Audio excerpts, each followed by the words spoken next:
Well, howdy there, Internet people. It's Bo again. So, today we are going to talk about foreign policy again.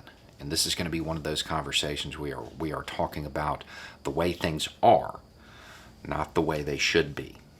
This is more to talk about what is likely to happen, not necessarily what we want to happen.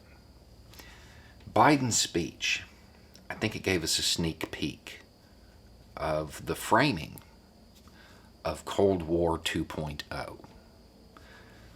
We've talked about it numerous times now. We are moving to countering near peer nations, meaning China and Russia. And one of the questions I've had is, how is this going to be framed? It's not capitalism versus communism anymore. But there has to be some way to motivate the American populace to get behind this. I think we saw the framing. It's going to be democracy versus autocracy. Autocratic governments, Russia and China. That appears to be how the Biden administration is going to try to frame it. So, what does this mean? When you are talking about foreign policy, you always have to consider the domestic side of the politics as well. Domestically, this is political gold for Biden. It is political gold. Because if this framing, if this narrative takes hold, democracy versus autocracy, Trump's circle, they're done. If the overwhelming majority of the United States begins to view autocracy as it did communism, Trump's circle's done, because their rhetoric is very autocratic, because Trump is an autocrat. So domestically, it definitely plays to Biden's favor. Now let's talk about the other two countries, China and Russia. How are they going to respond to being branded this way? They're not going to care. They're going to roll their eyes. This isn't a hugely insulting thing. It isn't something that is really going to matter to them, because realistically, in these countries, there is a large amount of people who want one person in control, who want that strong man leader, one person who has final say. They want that. So saying that they have a government that provides that isn't really going to bother their people. It's not going to bother their citizens. So the governments aren't going to care.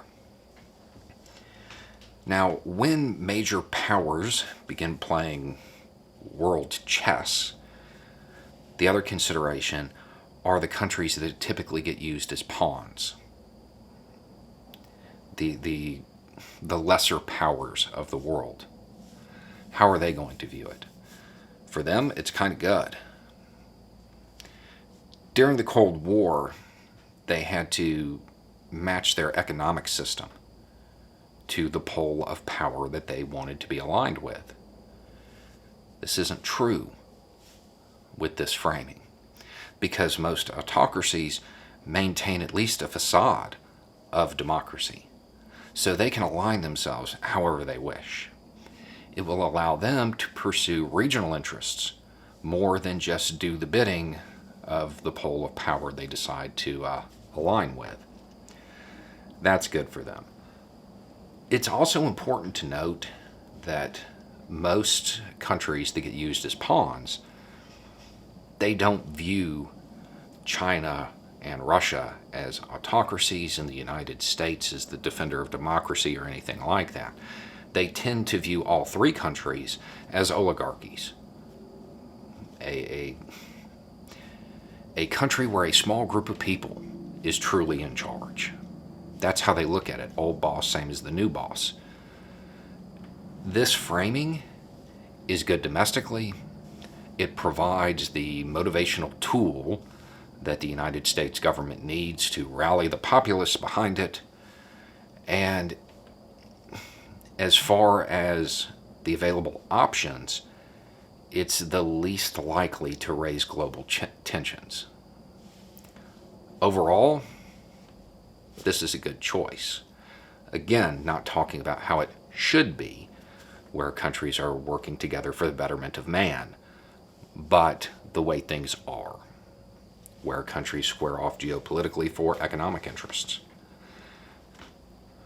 That appears to be the framing. I think this speech was testing the waters for it. If it is received well, that's how it's going to be done.